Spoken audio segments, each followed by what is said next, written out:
Hey guys, welcome back to Manna and Millie. We're so glad that you guys have decided to come back and tune in, and we're ready to dive into episode 2. We're here with Isaiah, Clayton, And Rhett.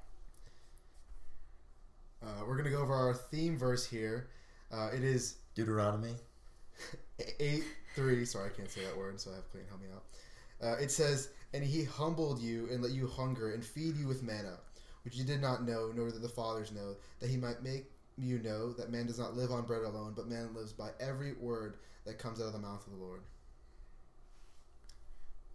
So, we're going to go over how we've seen the Lord work this week. For me personally, I've seen the Lord work this week because we have a ministry here at GCSU. By the way, we forgot to mention that we're GCSU students. So, I go to GCSU, and my major is mass comm. My major is education. I'm an exercise science major. So, now we'll go back. Here at GCSU, we have a ministry called Hydro Love, and we get to go downtown and pass out waters to people that are downtown, pray over people, spread the gospel that way. And this Thursday, while we were doing that, I saw a couple girls that are in my sorority, and I got the opportunity to pray over them, pray with them, give them water, just be a light and be an encouragement to them. And that really meant a lot to me, and I saw the Lord working through that as an answered prayer because just the girls in my sorority I feel really burdened for. So, Yeah, the way I've seen the Lord kind of work through my life this week has been through some of the dudes that I've just been discipling. I've seen a lot of growth with them, and just the way in which they're just coming to the Lord, and just the community I've been able to develop with them. Just been really cool, just to see them grow, just learn more about them, and yeah. This week, one of the biggest things that I had going on this week was I was able to do a daily Bible study, which has kind of been a struggle for me. So that was encouraging to see. And then just fellowship with new people, making new relationships and hanging out with people I wouldn't normally. yes, that's so good, so good. Sorry, the lights are distracting me. There's somebody getting pulled over outside my window, and it's distracting me. Someone's cooked. Struggles of a college dorm, guys. But yeah, that's good. That's good. This week, This week we're talking about stress and anxiety, mainly out of Psalm 46, but we'll be touching on some other things as well. Do you want to read that? Yeah, I got it. So Psalm 46, my Bible has it titled as "God is our fortress," and it is to the choir master of the sons of Korah, according to Alamith, a song. And it says, "God is our refuge and strength, a very present help in trouble. Therefore we will not fear, though the earth gives way, though the mountains be moved into the heart of the sea, though its waters roar and foam, though the mountains tremble at its swelling. There is a river whose streams make glad the city of God, the holy habitation of the Most High. God is in the midst of her, she will not be moved. God will help her when morning dawns. The nations rage, the kingdoms totter. He utters his voice, the earth melts. The Lord of hosts is with us. The God of Jacob is our fortress. Come behold the works of the Lord, how he has brought desolations on the earth. He makes war cease to the end of the earth. He breaks the bow and shatters the spear. He turns the chariots with fire. Be still and know that I am God. I will be exalted among the nations. I will be exalted in the earth. The Lord of hosts is with us. The God of Jacob is our fortress." Yeah, I think this is a really good, passage here.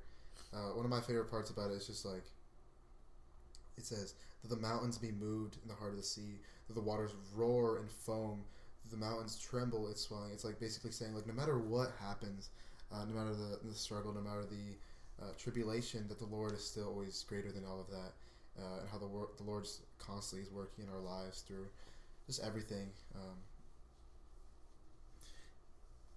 Yeah, no, that's cool. One thing I wrote down when studying this and kind of preparation for the talk was we have kind of section A of the first part of the passage, where it describes who God is, what He is to us. Things I have highlighted are our refuge, strength, and our present help, which in my translation can also be translated in Hebrew to well proved. So something that's like tested and has been, I guess, used over and over again. Like we know that it's solid. And then we have the B section. So I have God is our refuge, strength, and help. So therefore we shall not fear, which is verse 2. And so like no matter what happens, no matter how the earth moves or anything, the situation around us, the air, like environment we're in, He's solid. Like He doesn't change. God never changes. So I think that's really encouraging.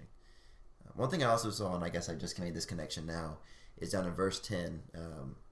Me and Isaiah were hanging out, I guess it was last week, and we saw a verse on the wall somewhere that was Psalms 46:10. I didn't realize until now that that's the same thing we've been studying, but I have it highlighted a different color because I really like that verse. It's be still and know that I am God. I will be exalted among the nations. I will be exalted in the earth. I just thought that was cool. Yeah. Psalm 46:10 has a huge connection in my life. I actually have it tattooed on my arm in my sister's handwriting. Growing up, me and my sister both struggled with anxiety, and this verse just became something that we really leaned on, especially my sister. She used to write this on our mirrors, on sticky notes, and put them everywhere, and it just became something that I saw her doing. She's 5 years older than me, so of course I wanted to be just like her, and so I started to really lean on this verse, and then eventually I got it tattooed on me as a good reminder for myself, but also kind of as like a little tribute to my sister, because she's always been there for me, just like how God is always there for me. But yeah, no, I love that verse. It's very comforting. It's helped a lot when struggling with anxiety and stuff. So, can I ask you? We see Selah. I'm assuming is how we pronounce it. Which, when I looked into it, it says to lift up or to exalt. Where do you think? Because obviously this is a song, so it's a musical term, which is usually just like a pause or like a break. What we would know is like a rest in a song. Why do you think that was translated for us, and what do you think the application is in context? Yeah, for me, when I look at this and I see Selah, this is a song, because it's a psalm. So it's written in a song context. So for me, I think it's just literally a musical term saying pause.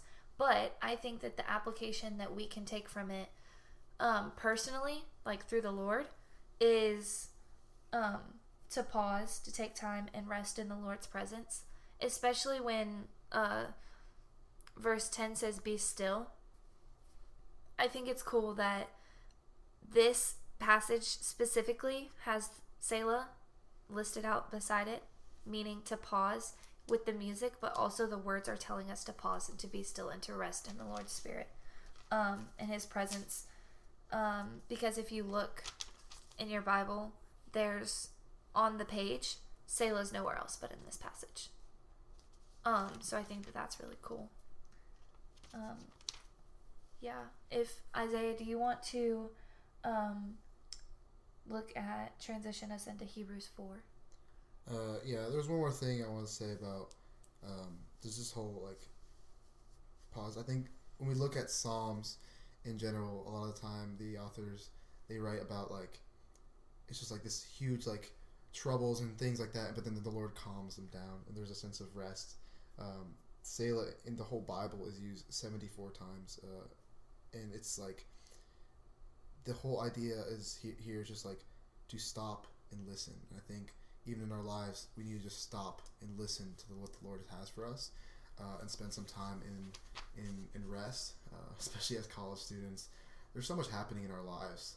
There's days in which I have like a million meetings, a bunch of different classes, just a whole bunch of homework, a whole bunch of work piled up, and it's important to take moments out of our day just to rest.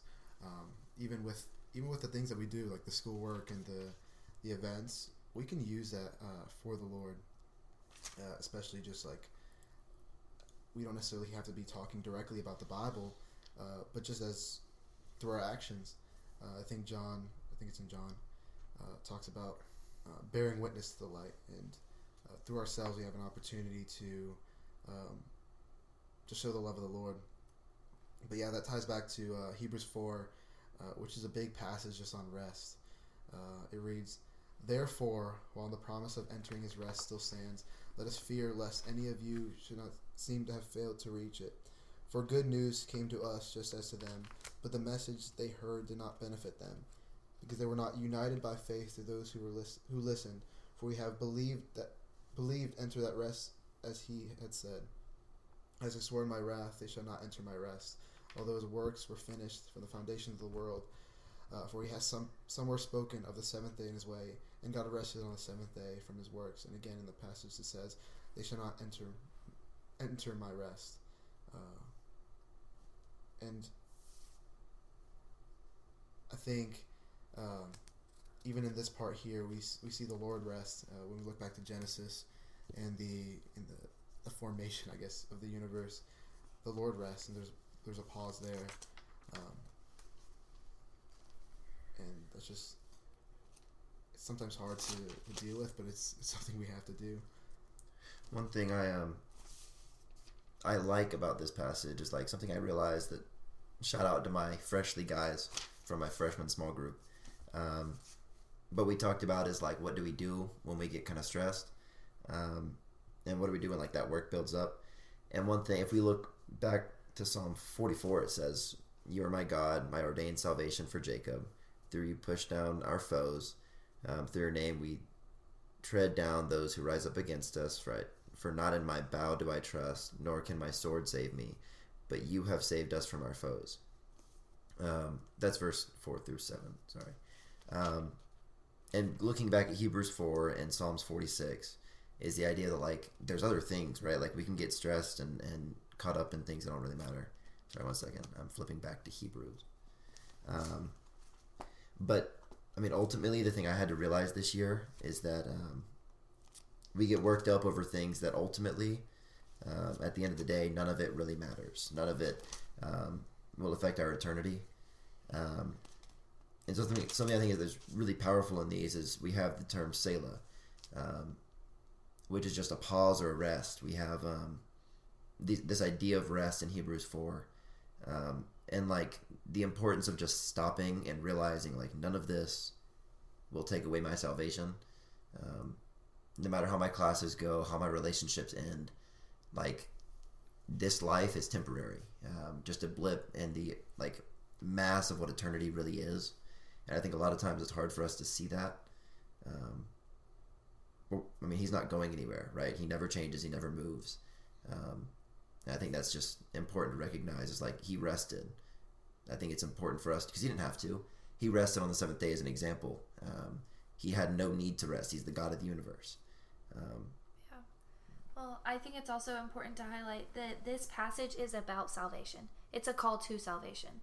It's saying if you are not saved, you will not find this rest, you know? So I think it's important that when we do get stressed and when we do get anxious and when we are struggling with those things, it's important to go back to why we're here. What is our purpose on earth? Our purpose is to share the gospel. Once you are saved, your purpose is to share the gospel, you know? And so if you're doing all that you can in your power and your full dedication to what you're doing is to spread the gospel, you will find that rest, you know? Your rest is in the Lord and the Lord only. If you're searching for rest in things that are of the world, you're not going to find it. And I think that's really what this passage is highlighting.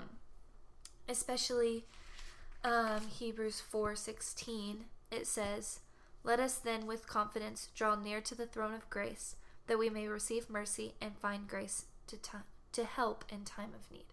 And that verse gives us the answer. That's the answer of the question that we're trying to solve here on episode 2 of what do we do as Christians when we're struggling with anxiety. In Hebrews 4:16 says, "Let us then with confidence draw near to the throne of grace." And when we are drawing near to the throne of grace, drawing near to God, drawing near to his presence, that's when we will find our grace and our mercy in the time of need that we need it. So that's our answer, honestly, is, what do you do when you're anxious and when you're struggling with stress?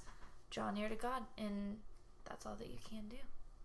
What do you think that looks like practically in the life of a Christian? Of like, when we get stressed or overwhelmed, obviously there's worldly things that people do when something like that happens. But like as a Christian, how do you seek that throne? I'll share one way that I do it, and then if you guys want to share one way too. So for me, that is really just pounding in my quiet time, like making sure that I'm staying on top of my quiet time and my I have a prayer journal, and you can literally, if you go back and look at the dates in my prayer journal, if I skip a couple days, because it happens, but if I skip a couple days, the day that I go back, if you read through those prayers, it's, I'm so stressed, I'm so anxious, I don't know what to do, blah, blah, blah, please help me, give me this answer.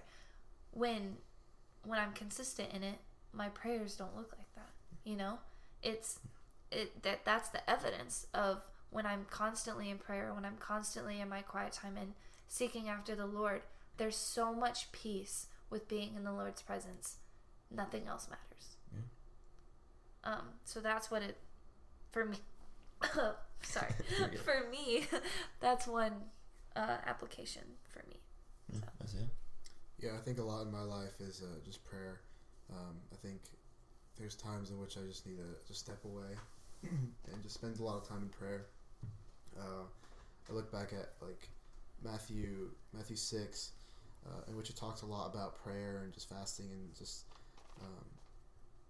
I think there's an importance of just coming in a closed space, to a secret place, and just pouring out to the Lord. The Lord has given us His Word, and our way of kind of communicating with Him is it's just through prayer. It emphasizes that bridegroom relationship in which we are able to just pour out to our Father. One of the biggest depictions that I look at often is the term Father. And I think it's like in the Hebrew, it implies the fact that it's not like a dad, it's not like a father, but it's like Papa. The word Papa is used, and it's almost like when you look at the Father, when you look at Papa, it's like there's that intimate relationship with Him in which you're able just to come with Him with any struggle, with anything, especially in times in which you're stressed or you lack rest. You're like, man, like I just need to pour on to my Father. And I've seen this a lot in like just prayer, like when I just random parts of the day in which I'm just like I just need to pray. I need to spend some time with the Lord, with my Father. Yeah. Sorry, Clayton. Yeah, you're good. One thing that I have to say about that is, I cannot remember where in the Bible or what passage it talks about, but it talks about the throne room and what that looks like, and how our prayers are like of essence to the Lord. And so literally when you go to prayer for the Lord, with the Lord, it's pleasing to Him. That's like His essence. He breathes them in. He breathes in our prayers. All of our prayers are circling in the throne room with Him right now, and like it's almost like, oh, this is too small of a thing. It's not that big of a deal. I don't need to pray about it. But those things build up. And when you go to the Lord with that in prayer, it's pleasing to Him. Those prayers of that essence, it's pleasing to Him. So, yeah, that's what I have to say. Yeah. One, to build off the idea of prayer, I think it's also important to look at like what that prayer has to look like. And I think it's important to realize that like we don't all know what words to say. Like it doesn't matter what you say. When you come to the feet of the Lord, He knows the intentions of your heart. He knows what you need. He knows the questions you have and what you need to answer, the prayer that you need to bring to Him, the praises that you have for Him. It's really just you being open and honest to realize that you need to be at the foot of the throne. And those specific prayers are important, and those are always good. It's also important to realize that like you don't have to be perfect when you pray. or when you speak. He understands what we need. I think that's important to see too. But yeah, no, prayer I think is the best thing to kind of help deal with that. And just getting in the Word and finding passages like Hebrews and Psalms 46, and really trying to understand what that looked like for people in the Old Testament, and how they understood and how they dealt with their problems. And it always comes back to prayer and sitting with the Lord. Yeah, a text that kind of comes to mind is Philippians 4:6. It says, "Do not be anxious about anything, but in everything but prayer and supplication with thanksgiving, let your requests be made known to God." It's like there's nothing really too big or too small. Everything you can just come to the Lord with.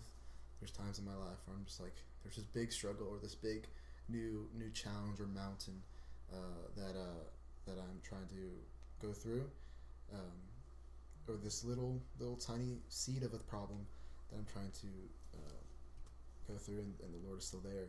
I think even in Psalm 46, the depiction of the mountains, no mountain is too big, nothing's too big for the Lord, but He's constantly able to work through that,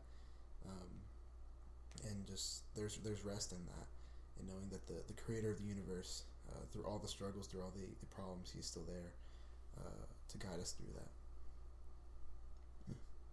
Yeah. And when I flipped to Philippians 4:6 to read along with you what you were reading, I see down in verse 8, and it says, "Finally, brothers, whatever is true, whatever is honorable, and whatever is just, whatever is pure, whatever is lovely, whatever is commendable, if there is any excellence, if there is anything worthy of praise, think about these things." So, when you're thinking about the things that you're anxious about and you're focusing on those things, when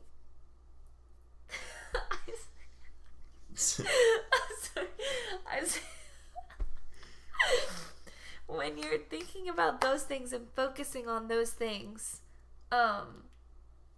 you're not going to be as anxious. When you're thinking of things of the Lord, you're not going to be as anxious. You're not going to be as stressed out, Yeah. So, what are you putting your mind? What are you putting your mind to?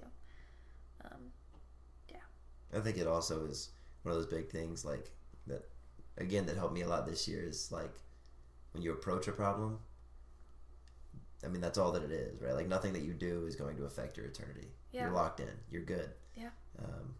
And just realize, like, He's still there. He's still got your back. You can run away and come back as many times as you need to.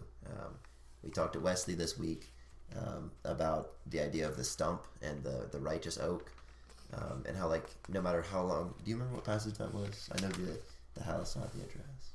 Yeah, it was somewhere in Psalm. Yeah, if you can try and find that. Yeah. It's in my notebook somewhere. But it's the idea that no matter how much you cut down the tree, new life will sprout every time. Oh. Never mind. I lied. It's not in Psalm. It's Isaiah 61. Yeah. Isaiah 61. It says. You want to read that for us? Yeah. To grant those who mourn in Zion, to give us a beautiful headdress instead of ashes, the oil of gladness instead of mourning, the garments of praise instead of a faint spirit.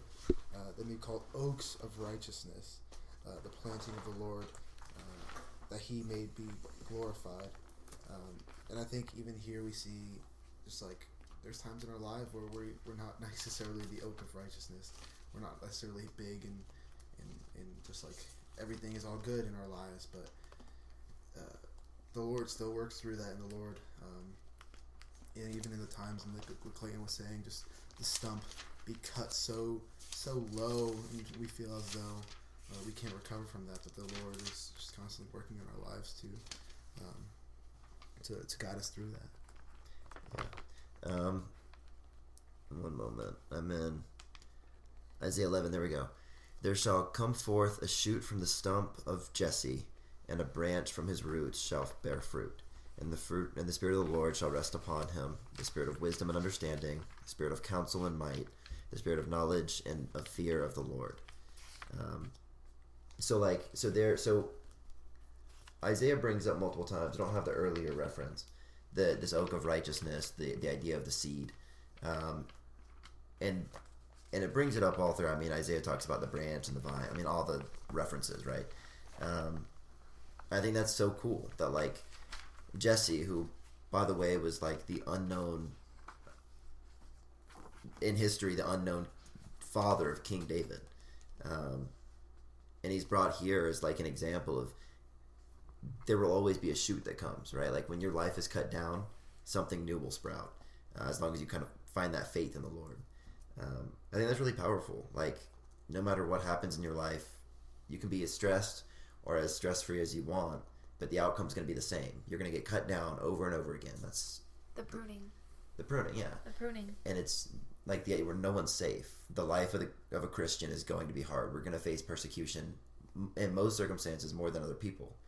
We're going to be judged for the way that we live because we live a life that a lot of other people couldn't live. They don't have the strength. And I think that knowing that we're going to be cut down, but still having the hope that fruit we bear fruit on the other side, I think that's really cool. Yes. That's actually exactly what I was about to talk about when you're talking about how, as Christians, we are going to be persecuted more. John 10:10 says, "The thief comes to steal, kill, and destroy. I came that they may have life and that they have it abundantly." When you are pursuing the Lord, the devil is going to try and stop you. You know, he doesn't want more people to get saved. He doesn't want it to happen. So he's going to attack you with anxiety, with stress. He's going to try and distract you. So don't let those things get in the way of pursuing the Lord. Take it as a trophy, you know? When the devil is presenting you with those things, it's because he's trying to stop you. So it means if you're running, and somebody's trying to stop you, probably means that You're going the right way. You're going, you know? This came up whenever I heard that passage the other day. It was like a theme verse for the summer camp I work at. But it's, "Do not lay up for yourselves treasures on earth where moth and rust can destroy and where thieves can break in and steal. But lay up for yourselves treasures in heaven where neither moth nor rust destroys and where thieves do not break in and steal." And that's in Acts? That is, sorry, here, let me get the reference. Matthew 6:19. Matthew. But I don't know, that has kind of stuck with me. We had to memorize it for summer camp. Well, I had to encourage my kids to, which eventually, of course, I did, just from hearing them say it so much. But the idea that, like, when that thief comes to steal, kill, and destroy, it's because we have our belongings on the earth. We have our belongings on earthly things. But they can't touch what we have in eternity. They can't take what is put in the Lord. And so if you bring what you have, you bring your convictions and your passions and your downfalls and your triumphs. If you bring them to the Lord, they're secure. They're held in the hands of the Most High. And so that's good. The thief can't come, the moth can't come, and the rust can't destroy what isn't here. Yeah. So yeah. I just led a Bible study that we talked about Matthew 6. It's kind of funny. I was like, that sounds familiar. Wait. Is that a shout out to Wells Bible Study? Yeah, Wells Bible Study. Shout out. But no, I think even like the idea of persecution is very. I gave this little talk at this church the other day, and it was about like just boldness and a prayer to boldness. If we look at Acts 4, in which we're basically talking about like through the struggles and through the persecution, the prayer is not, "Lord, make it stop." It's just like basically like, bring it. Yeah. Let's go. Like, come on. Bring it. Where they're not praying for it to it says hold on, I just lost it.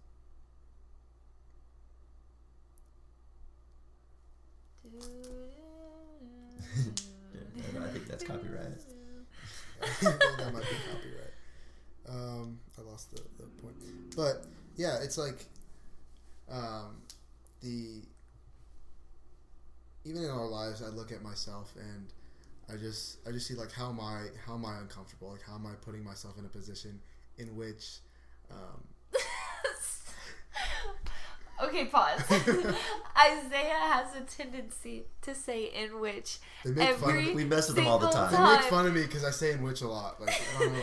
So actually, if y'all are listening to this and you know us, every episode you listen to I'll bring it up. Watch me bring it up next episode too. Count how many times he says in which. We'll keep like a tally. And comment it on the Instagram or something and send it so we know how many times. Comment on our Instagram how many times you hear Isaiah say in which. Apparently there's like phrases I say. I don't even realize it. Yeah. It's like a way in which. A way in which. He says that so much, so sorry. If You're you just hear a us man of habit. giggling. It's okay. It's a man of habits. If you hear us giggling when he says in which, that's why. That's why. Anyways. Okay. Sorry continue. Yeah. Reverend I was just Isaiah. talking about the way in which. No, just like it's just kind of a reminder in our lives, just like how am I putting myself in uncomfortable situations, and like I need to be. It reminds me of the Great Commission, and just like it says, go out and make disciples of all nations, baptizing them in the name of the Father, Son, and the Holy Spirit. It's like, man, like what am I doing? And again, like Rachel was talking about earlier, like once we are saved, once we have the Lord in our hearts, there's responsibility on our part. Excuse me. Like if we really believe in this, if we believe in this cure to, just like why should I hold back? Like I should be going out and out of my own way, making myself uncomfortable to talk about the Lord to other people. Yeah. And that's the one thing I struggle with the most is like I'm a very socially awkward person, and so like for me, like to just walk up and talk to somebody is not within my comfort zone, like by any means. Like it is the last thing I would ever want to do on any day. I mean, even like when I know somebody, it's still awkward, right? And so like building that tendency to go out of your comfort zone and do things that you go up to someone and you're like, Yeah. can I get up please, burger, cheese? But yeah, I mean, wow. I mean, doing things that are like out of your comfort zone is a big thing, and it getting out of your. I mean, I know the house, not the address. We went over it at BCM one night, but the idea of like doing like when you're comfortable, when you're sitting in your comfort, you're not moving, you're not doing the Lord's will. Yep. But good things sit outside the comfort zone. Yeah. And like if you don't take any risk in life, you don't do those things that you don't really want to do, you'll never get anything good out of it. Yeah, I think like once we are saved, we're not just gonna sit on a couch for the rest of our lives and do nothing because we're comfortable. At the end of the day, we cannot steer a parked car. We need to keep driving in the path and just keep sharing. There will not be a time in which we're like, check, I'm all done. Let me do whatever I want now. It's a constant battle. It's a constant process. In which the Lord. Now I'm conscious about it. Man, the Lord was just kind of working. Okay, that brings me. I have a good question. When y'all get stressed, because this episode's about stress and dealing with stress and anxiety, what do y'all do in like those times? Like we have Hydro Love on Thursday nights.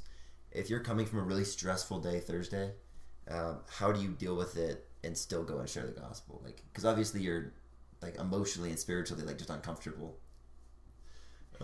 and stressed and overwhelmed about things, and your head's kind of stuck in those things, and you can't do things without thinking about them, right? Yeah. How do y'all approach those ministries? And I mean, even just going to church on Sunday when you're super stressed. Before I answer that, I want to say one thing about the Great Commission.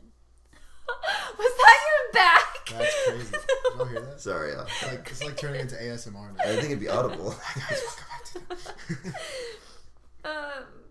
One thing I want to say about the Great Commission. They just didn't hear it. That would have been really awkward, yeah. Is one of my pastor from home said one time. He said that on the day that the Lord returns, because the Great Commission is ultimately about the Lord returning, you know? Yeah. On the day that the Lord returns, if you look behind you and there's somebody sitting there that you could have, influenced, or you could have planted a seed and you didn't, you decided not to, you turn around and you see that person sitting there and they are not going the same place you're going, but there's hope in that it's not up to us to save people. The Lord's the one that saves people. But there's a song called The Commission by Cain, and it says, go tell the world about me. I was dead, but now I live. I've got to go now for a little while, but goodbye is not the end. Don't forget the things that I've taught you. I conquered death and I hold the keys. Where I go, you will go too someday. But there's much to do here before you leave. Go tell the world about me. And I love this song. It's a really great song. But I just think it offers so much peace in the fact that what we're doing here on earth does have a purpose, you know? And that's like, the Lord is obviously in heaven, you know? But he lived the life on earth to show us how we needed to live, to share the gospel. And he's basically saying, go do the things that I taught you to do, and then one day you get to come be with me in eternity. Yeah. And I think that's so cool. But sorry, I just had to say that. Well, no, I mean, off of that, I think that the thing, I feel as I said the thing a lot today, but it's like mine and which. But like, imagine you cross, and let's without the idea that we won't feel emotions and sadness, because obviously we won't, but in your current state, if you were standing to the right hand of the Father, right, like you've gone into heaven, and you're standing with the Lord, and you see somebody you knew walk up in front of you, and you watch the King of the universe tell them, depart from me, for I never knew you. It could be somebody you loved, somebody you cared about, somebody you still talk to on a daily basis, like the person who means the most to you. It could be your parents, your siblings, and you just have to watch them walk the other way just because you didn't want to be bold, because you were uncomfortable, because you didn't want to get outside of your comfort zone. When in the end of eternity, we won't have those emotions. I mean, what does it matter if I'm sad or I'm upset, if I'm anxious or scared now, when at the end of the day I won't care about those things? They will have no place in my mind, because I'll be in the presence of the King, and I'll know for the rest of eternity that person is in hell, or separate from the King, because I didn't have the guts to be maybe the only person to share the gospel with them. Yeah, which I think you just answered the question that you asked. You know, on those days that I'm anxious, sad, overwhelmed, why do I still go out and share the gospel? How do I still go out and share the gospel?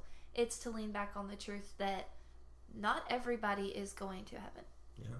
But I don't want my unwillingness to get outside of my comfort zone to be the detriment of somebody else, you know?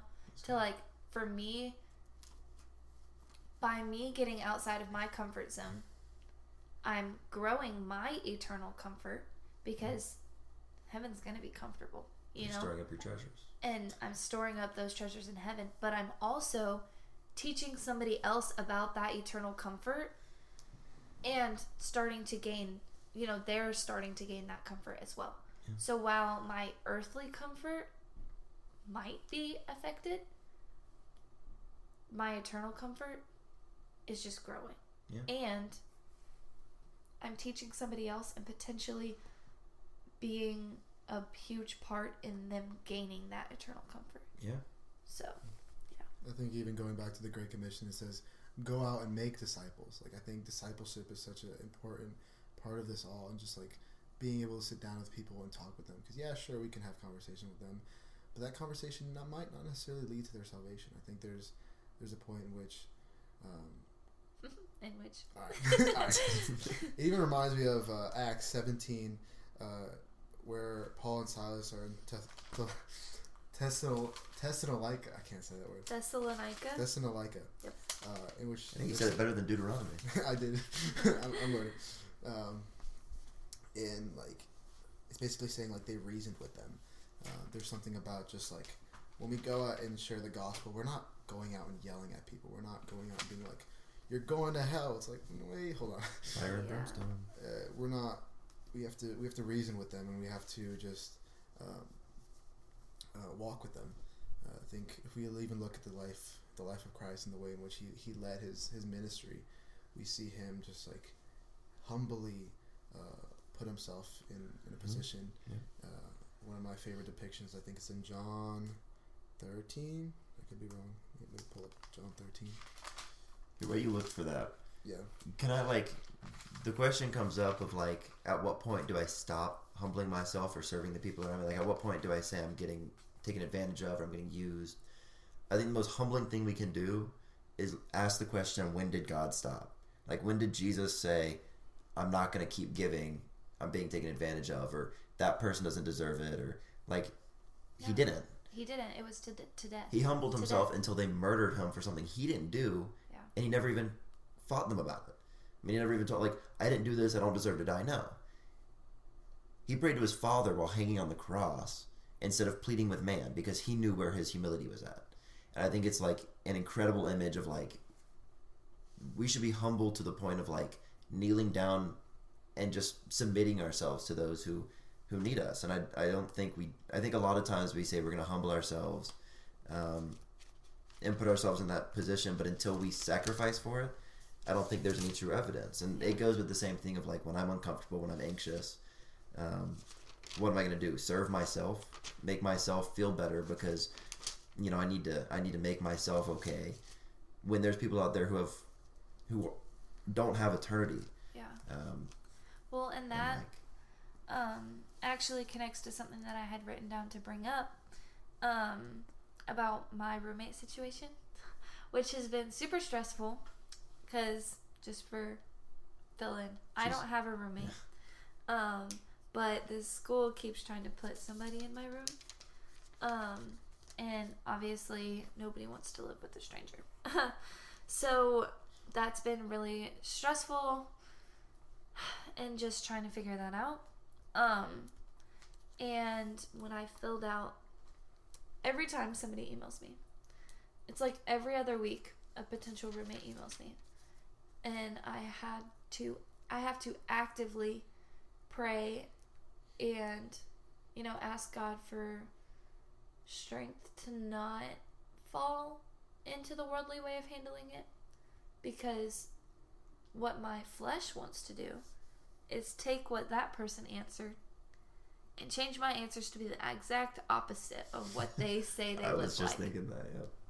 So that they don't want to live with me. But who am I to get in the way of something that the Lord is trying to do? You know? Maybe that person needs to hear the gospel. Maybe that's, you know, a part of the Lord's plan for my life is to live with that person. And, you know, just, I really struggled with it in the beginning and trying to avoid it.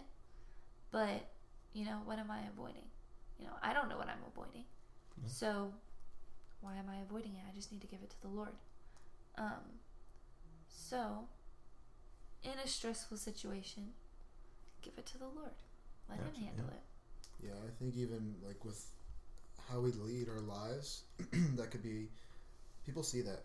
And at the end of the day, it is kind of hard. It's like, where do we draw the line? Like, where do we, I guess, almost stop talking about people, or talking to people, about the Lord. And it kind of reminds me of 2 Timothy 2, in which it talks about have nothing to do with foolish and ignorant controversies. You know, they breed quarrels. And the Lord's servants must not be quarrelsome, but kind to everyone, able to teach, patiently enduring evil, correcting his opponents with gentleness. God may perhaps grant them repentance, leading to the knowledge of truth. And then we come to their senses and escape from the snares of the devil after being captured by him to do his will. And here it says, like, gently, like, patiently, like, going back to the Acts 17 idea of reasoning with the people, and how Paul was just so gentle in his ways. Even in Matthew 10 we see it says, if anyone does not receive you or listen to your words, shake off the dust from your feet, in which, or when you leave that house or town, where it's basically saying, like Rachel was saying, like, at the end of the day, we cannot save everybody. Like, no, we're not the ones saving, but even like the people that we talk to, all these gospel conversations, the reality is they might not receive it. At the end of the day, we have a choice. But even if we're not necessarily directly talking to them about the gospel, we show them the way how we live our lives. We're still a witness. And we're still a witness. John 1 talks about to bear witness to the light and to show an example. Because at the end of the day, we're not the light, but the Lord is a light, and we can almost mirror, look at the life that Christ lived and see like how we can. And going back to that verse that I mentioned earlier in John 13, like how the Lord just came down to them. He washed their feet, and just like hit the humbleness there is just so. It's always been something that just been so just amazing about the Lord in his life. I mean, those people didn't even wear shoes, like for real. Yeah. Like they were some dirty dogs.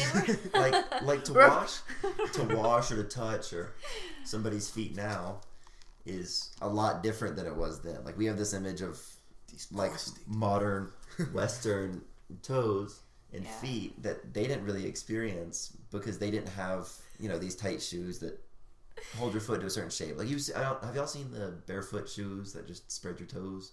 No. That have like individual. Y'all haven't seen those? No. Oh, yeah. It's like runners and trail people. Oh yeah. It's like the web toes. Yeah. And it, like water shoes. Kind yeah. of. And if you look at it, like their feet spread over their lifetime wearing, like those are the only shoes they wear to like look like a hand. And it's like, imagine that, but with years of like, they didn't have soaps like we did. Like they could wash their feet, but like they were never like they are now, right? Like, I mean, those are nasty feet. They walked everywhere with barefoot or sandals. Like, that's gross. And dude got on his knees to the same people who were going to kill him. Just called Jesus dude casually just called Jesus dude. Isaiah put "in which" into a scripture that didn't have it in it before. I was reading it and I was like, wait, no, it doesn't say this. but no, it's like engraved in my brain. I don't know how that happened. Like this story, I had a teacher in high school who would say it a lot, and now I say it. That's funny. Really, a teacher voice. But we talk about this story so much that it's just kind of, we've come numb to it. Kind of like John 3:16. A lot of times we don't take the time to really appreciate it because we hear it so much. But like, this was an incredible thing. I mean, it wasn't something small. It wasn't something easy. He put actual effort into getting on the ground and washing the feet of the people who would kill him. Yeah. Like when I get mad at somebody, I just stop talking to him. But they were going to kill him. He knew they were going to kill him. He did everything for these 12 men. Day in and day night. Like, wow. Day in and day out. There's the saying. Like, every day he dedicated his life to serving the people around him. Yeah. And discipling them, and they were going to kill him. And he still washed their feet. Yeah. And he still blessed them. His last act was a blessing. His last prayer was a blessing to the man on the cross next to him, a criminal. He died on the cross so that Barabbas could live. But we are all Barabbas. Exactly. I can't copyright. Like that's we incredible. are all Barabbas. We're all sinners. We're all broken. And he experienced the same temptations and anxiety that we did, and he still did it. Yeah. Yeah, 100%. Jesus was the only person to come on earth and live a perfect life. So, with that being said, when we face stress and anxiety as worldly people, I'm sorry. You blanket over there? You guys are making me laugh. Okay. sorry. When we face anxiety and stress as worldly people, but we are, we're okay. When we face anxiety and stress, how are we to handle it? Draw near to the Lord and rest in Him, rest in His presence. Selah. So, thank you guys for joining us on this week's episode of Manna and Millie. We hope this message has encouraged you in your walk with Christ. If you found today's conversation meaningful, make sure to follow us so that you don't miss next week's episode. And remember, even if you've lost your taste for manna, it still comes from heaven the same every day. So, Isaiah, do you want to pray us out? Yeah. Dear Lord, I just thank you for this time we were able to just talk about you, Lord. I just thank you that we're able to rest with you, and I just pray that you give us the boldness to be led by you, Lord. That every interaction be intentional for you, Lord. I just thank you for this, for Rachel, for Clayton, as just the community that we've developed here, as a friendship, as a group of people, Lord. I pray for everybody hearing this podcast and just any struggles and any worries and anxiety that's on their mind, that they come to you and draw near to you and everything and all that you do. I pray this in your precious name. Amen. Amen. All right. That's a wrap. That's a wrap. All right. we'll see y'all next week or whenever we post on Instagram. Bye. Bye. Peace.